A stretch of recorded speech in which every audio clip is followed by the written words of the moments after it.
video kali ini, kita akan memahami apa itu konflik, penyebab, dampak, serta cara manajemen yang efektif. Mari kita mulai dengan latar belakang terjadinya konflik. Pandangan hidup yang berbeda-beda antar manusia adalah sesuatu hal yang lumrah. Dalam organisasi, orang-orang bergabung dengan visi misi dan tujuan yang berbeda. Konflik sering muncul ketika terjadi benturan kepentingan atau rasa penolakan terhadap perubahan. Menurut MC Sein dan Fongrino 2010, konflik dapat terbagi menjadi konflik konstruktif dan konflik relasional.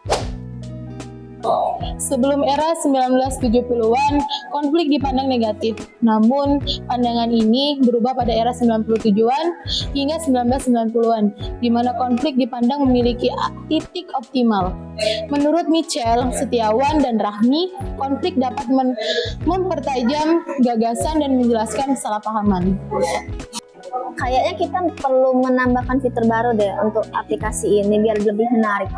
Ide yang bagus, tapi kita perlu mempertimbangkan anggaran. Bagaimana kalau kita mencoba fitur baru dari hal terkecil dahulu? Oke, ide bagus. Kenapa sih kamu selalu merusak rencana? Kenapa tidak pernah mendengarkan? Aku yang merusak rencana. Kamu yang tidak pernah punya ide bagus. Ini bukan tentang ide, tapi ini tentang kerjasama. Kerjasama? Kamu yang gak mau kerjasama? Konflik tidak muncul secara tiba-tiba. Menurut Hendricks 1992, ada 3 tahapan terjadinya konflik. Yang pertama, peristiwa sehari-hari. Yang kedua, adanya tantangan. Dan yang ketiga, timbulnya pertentangan. Aduh, tugas lagi. Yang kemarin aja belum selesai nih. Aduh, kita butuh strategi baru sih untuk ini semua.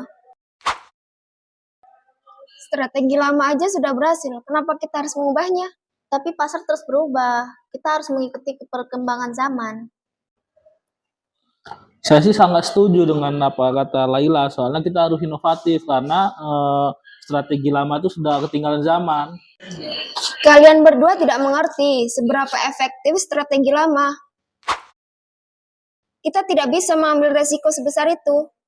Soalnya kan resiko adalah sebagian dari bisnis. Kalau kamu tidak bisa menerima resiko tersebut, kamu itu ketinggalan zaman berarti.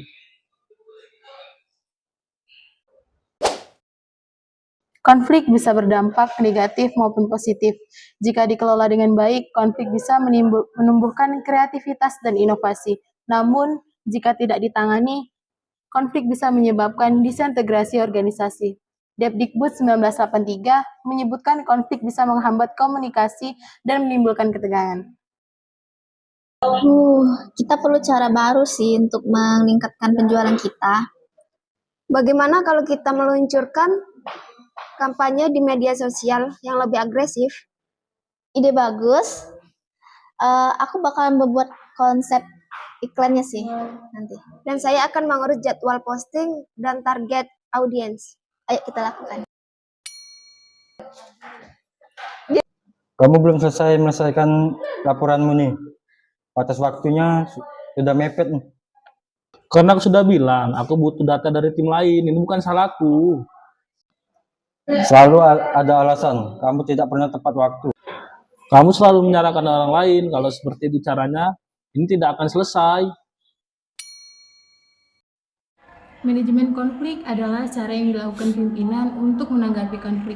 Winardi 1994 menyebutkan ada 3 kegiatan manajemen konflik. Yang pertama, menstimulasi konflik, dan yang kedua, mengurangi atau menekan konflik, dan yang ketiga, penyelesaian konflik. Baiklah teman-teman, hari ini kita kedatangan tim baru, yaitu Ramadio. Sini dia memiliki ide baru yang bisa merangsang diskusi dan inovasi.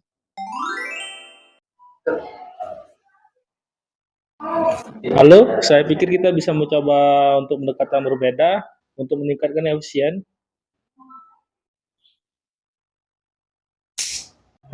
Saya tahu kalian berdua memiliki ketegangan.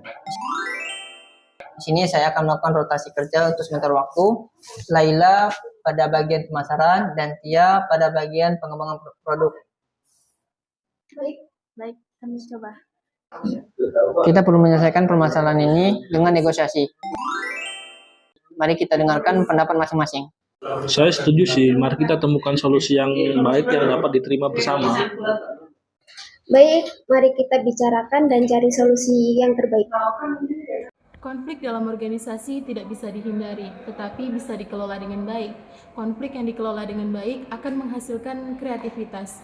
Namun, konflik yang tidak dikelola dengan baik akan mendorong produktivitas. Manajemen konflik yang efektif melibatkan stimulasi konflik, pengurangan atau penekanan konflik, dan penyelesaian melalui negosiasi. Dengan pemahaman ini, kita bisa menciptakan lingkungan kerja yang harmonis dan produktif.